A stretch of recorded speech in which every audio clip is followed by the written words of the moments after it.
We are back now with music superstar John Legend, who also founded Get Lifted Books, which published the new book, The Well-Educated Child, by author Deborah Kenny. I love that. We're so happy y'all are here to talk about this book. Deborah, define what well-educated means to you. I mean, I know there's a lot of different things that we'll talk through, but generally, are we doing it right? We're really not, and I'll give you an example.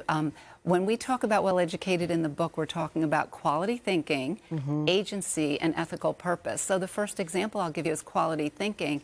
When you walk into a typical classroom, very often the students are doing worksheets or they're on a computer.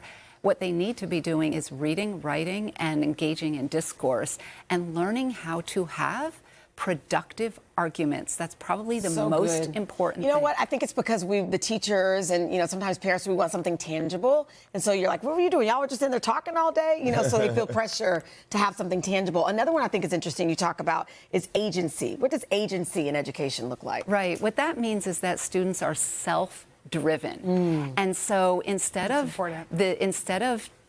as a parent or as a teacher, what you want is to not motivate the child, but to figure out how are you going to get them to be self-motivated. Which is so important, and benign neglect of the 80s and 90s was very helpful because we were all self-motivated because we had to be, you know? We were raised to be more independent. Right? And, there was no helicopter do your homework. It was on us to do it, right?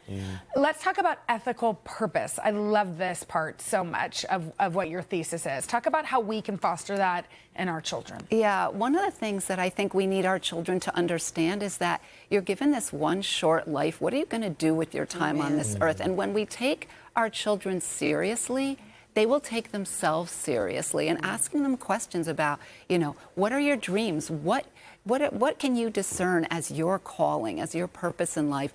And how are you going to contribute to the greater good? Yeah, I was going to say, it doesn't have to be so black and white. I feel like at our house, it's not like, oh, how'd you score that basket? It's like, what are you doing that lights you up, Yes. And I love that because I think there's so much pressure on kids these days to be the star athlete, to be, to get into the right college. And that feels like it's not helping either.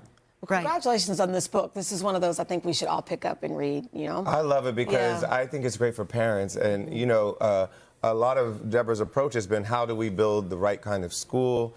Which is what y'all have done. How do we support our teachers in the right way? But in so many ways, I think this is a great manual for parenting. Yes, it because really it helps us think about what we want from school, but also just what we aspire to for our kids.